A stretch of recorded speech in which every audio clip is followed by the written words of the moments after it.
umaga po sa ating lahat, mga kapatid. Good morning.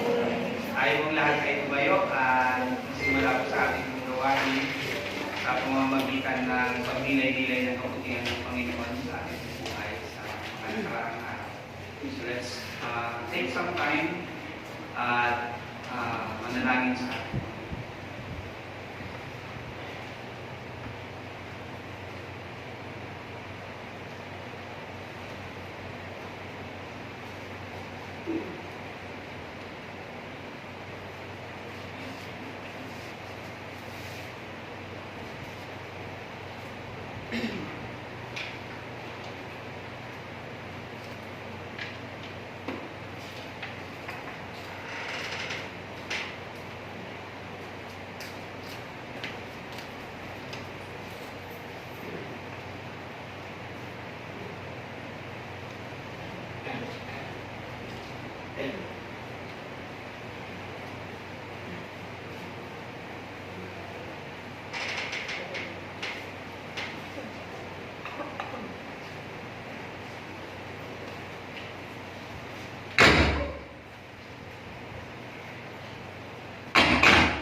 As we reflect sa kabutihan ng Panginoon, gawin po natin ang siya sa ating Jesus.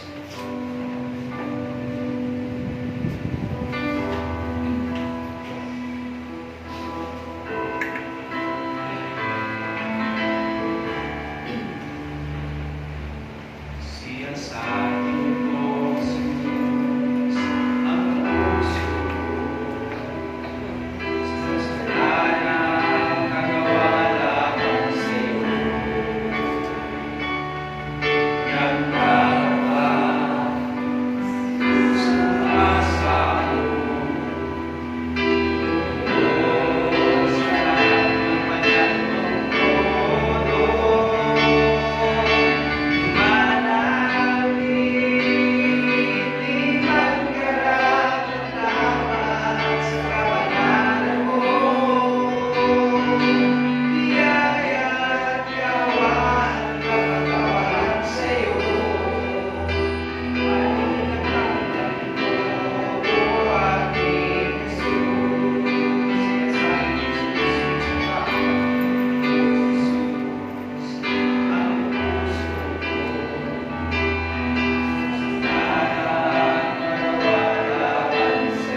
Piling po namin ang aming puso na hanapin kayo, Panginoon, sa aming buhay. Saliksipin ninyo, O Diyos, ang aming buhay. Kung meron bang karumihan sa aming buhay, kasalanan sa aming puso, O Diyos, hinihiling po namin na tanggalin ninyo na nakakahadlan, Panginoon, sa aming bukod sa pasay. Kayo ang mamulat at hari sa aming buhay. sa aming pong pag-awit sa inyo ng mga papuring awit, sa mga pakikinig namin ng inyong salita o Diyos, at sa pananalangin sa bawat isa. Kami ay merong buong puso. Hinihiling po namin na kami puso, Panginoon, pagpapunan. I-correct ninyo, Panginoon, ang aming pong mga pagpupunan, aming pong mga magkakamali.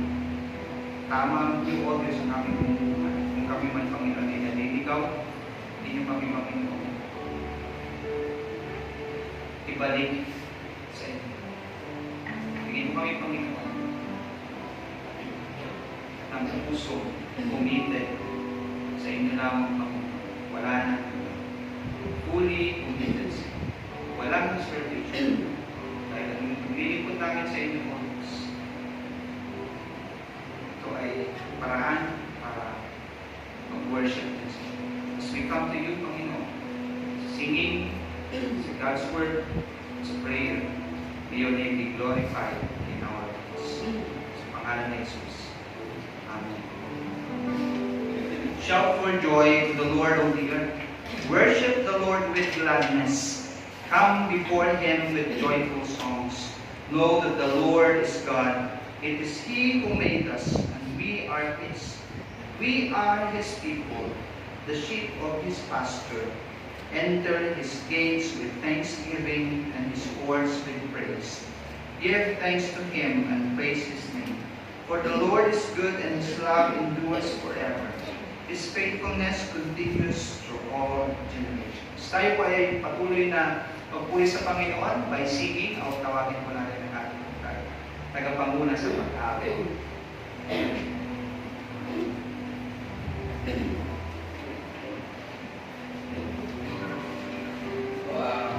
Bawin po tayo ng Sunshine in My Soul. Bawitin po natin ang apat na stanza. First stanza. Ready? Sing. There is sunshine in my soul today. More glorious and bright. That blows me in the early sky. For Jesus is my life. Oh, the sunshine, blessed sunshine, when the peaceful, happy moments roll. When Jesus shows His smiling face, there is sunshine in my soul. There is music in my soul today. I carol to my King, and Jesus is in me. That's all I cannot say.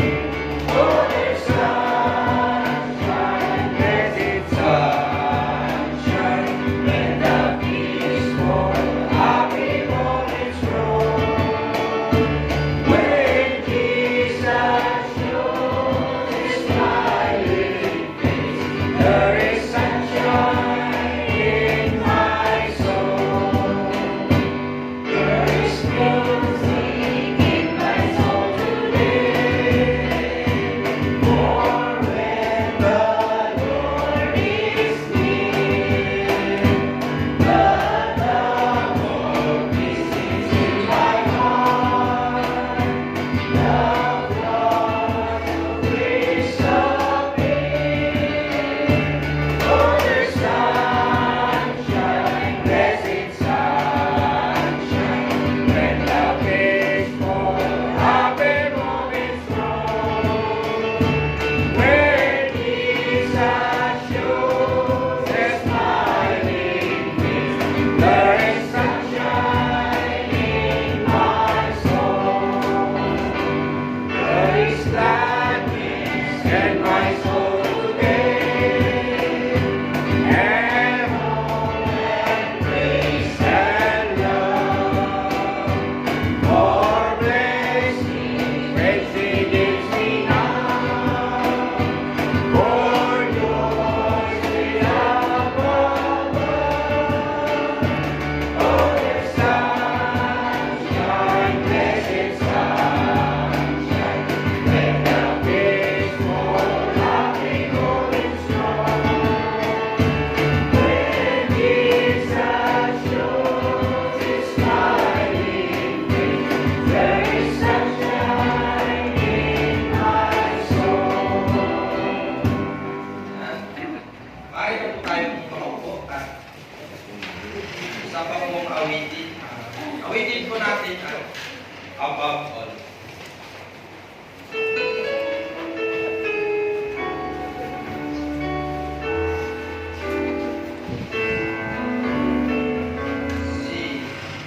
Matthew chapter 13, verses 1 hanggang 23. Matthew chapter 13, verses 1 to 23. Basahin po namin ito ng salita.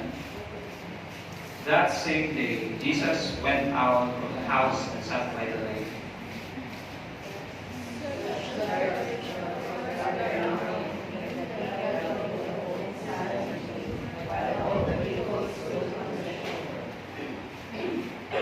Then he told them many things in parables, saying, a farmer went out to sow his seed.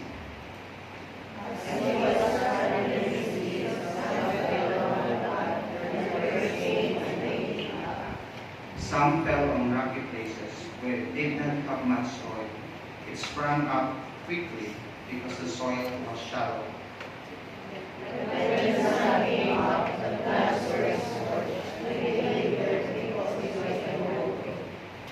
Other seeds fell among thorns, which grew up and choked the plants.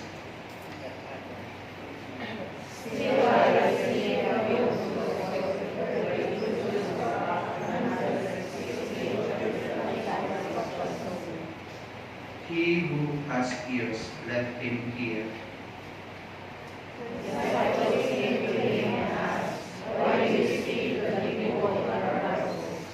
He replied, the knowledge of the secrets of the kingdom of heaven has been given to you, but not to them.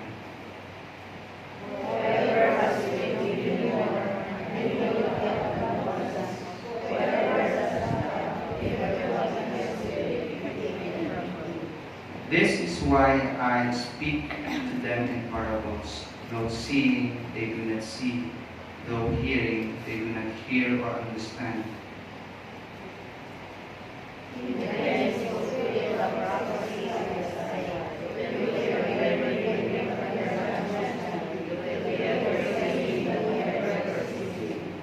For this people's heart has become callous.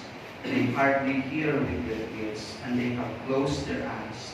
Otherwise, they might see with their eyes, hear with their ears, understand with their hearts, and turn, and I would heal them.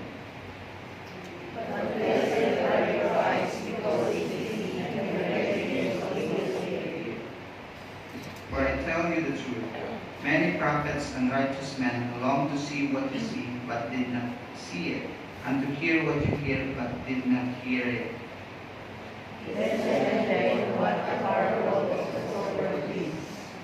When anyone hears the message about the kingdom and does not understand it, the evil one comes and snatches away what was sown in his heart. This is the seed sown along the path.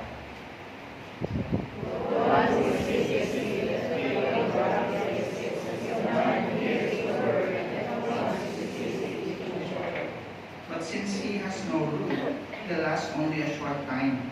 When trouble or persecution comes, because of the word, he quickly falls away.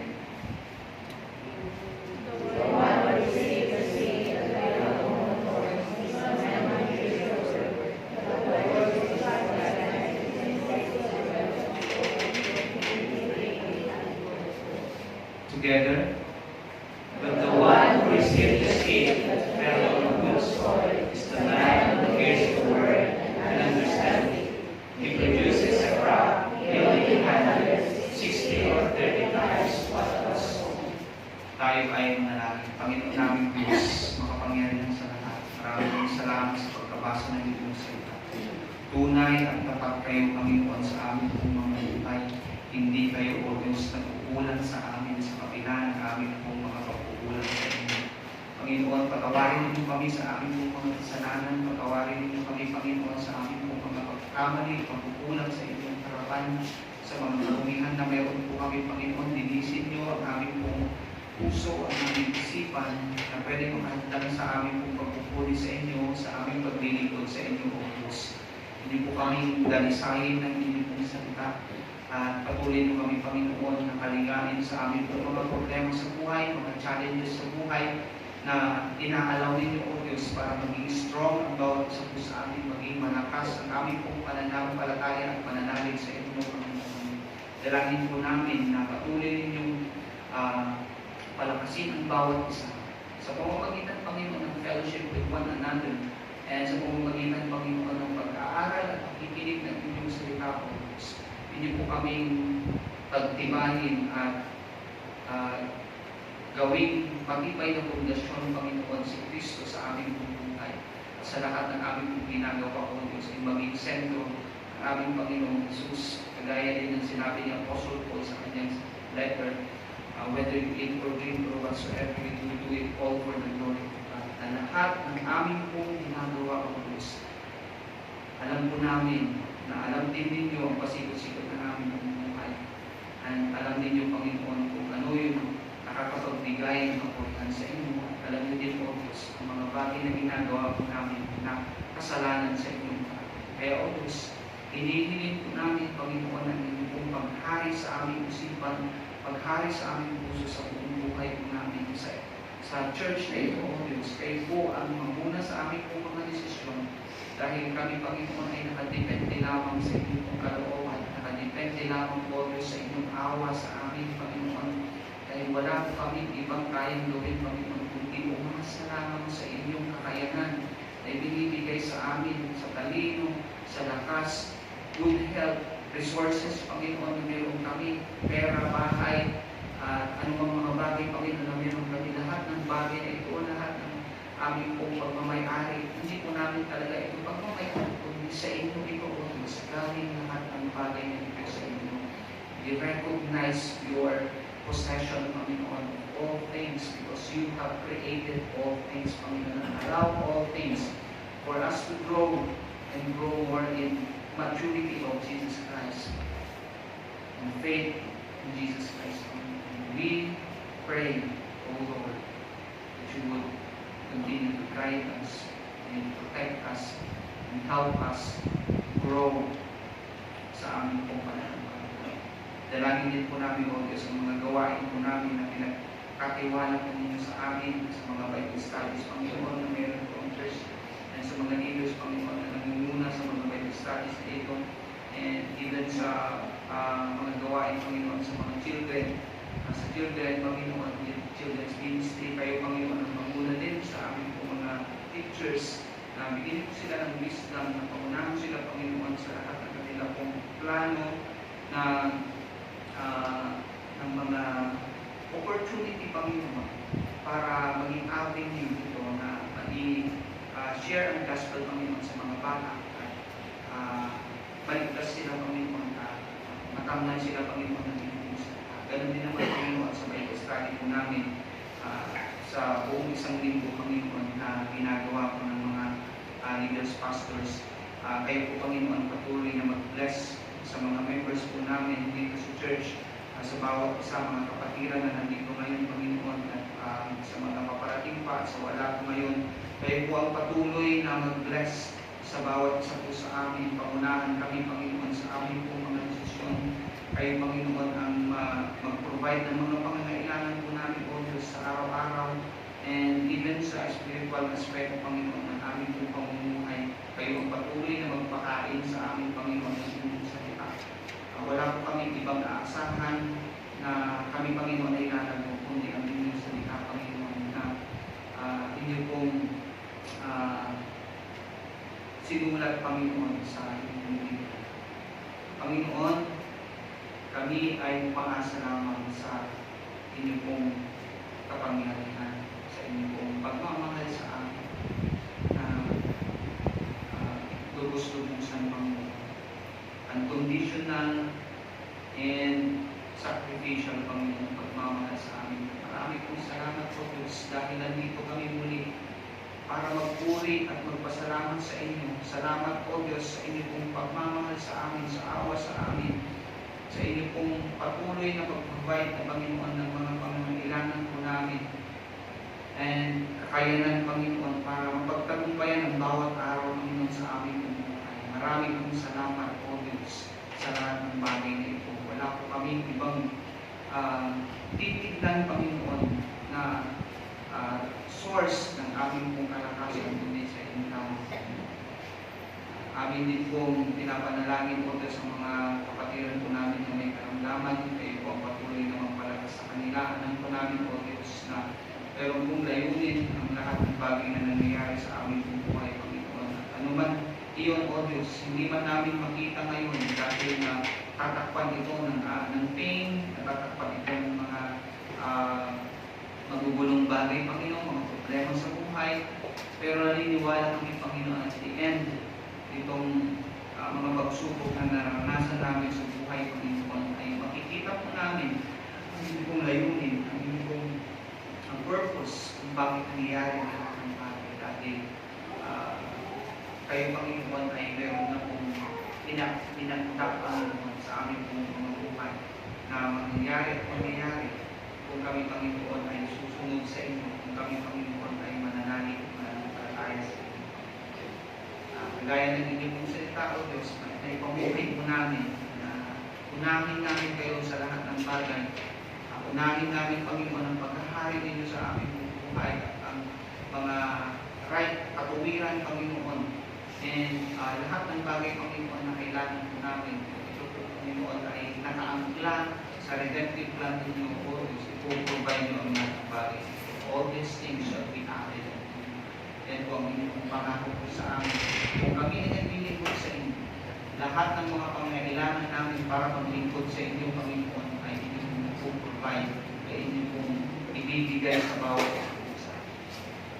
Kaya pinapanalangin po namin, O Diyos, ang lahat ng bawat sa Panginoon na nandito ngayon. Kayo po, Panginoon, ang patuloy na pagpalago sa amin sa pamamagitan ng inyong salita. Huwag po kaming hayaan, O Diyos, na mapalayo sa inyo. Kundi, ganun din, O Diyos, na ang aming pong sarili ay ilapit namin patuloy sa inyo, Panginoon. Hindi niyo kami pababayaan, Panginoon. Nag-aantay kayo na magbalik doon ang bawat isa po, Panginoon, sa amin, sa inyo. Panginoon, hindi po kayo naghangad ng masama sa amin. Lahat ng inyong hangarin sa amin ay mabuti, pleasing, perfect. Gaya na din po pangako din sa inyong salita, Panginoon, sa amin. Mawala man lahat ng bagay dito sa mundo dito, O Diyos. All things shall pass away. Pero lahat ng inyong salita ay hindi nagbabago. Your word will never pass away. Kaya, O Diyos, titiwala kami sa inyong pong tuloy nagpasiyan ng aming pong pagsamba sa inyo. Kaya kami nandito ngayon, O Diyos. Kaya kami nagpupuri sa inyo, umaawit sa inyo dahil sa inyong salita na ibahin sa aming pong mga puso, Panginoon, na ilagay sa aming pong isipan na nagbabago ng aming pananaw sa buhay na ito. Na hindi na kami umaayon sa mundo ito, hindi lahat ng ginagawa po namin, O Diyos, ay nakadepende lamang sa inyong pong kalooban. Patuloy yung kami turuan na pagharian, Panginoon, kami sa aming pong mga desisyon na kung mayroon man kami mga plano, mga pangarap sa buhay, O Diyos, lagi po namin i-consult sa inyo dahil kayo ang nakakaalam ng lahat. You know the past, you know our present, and even our future, Panginoon. Kaya we entrust to you everything. As we entrust this moment, O Lord, na ma-glorify niyo yung pangalan sa amin. Patawarin kami sa amin. Sa inyong paborito, salamat sa pangalan ng Jesus. Amen.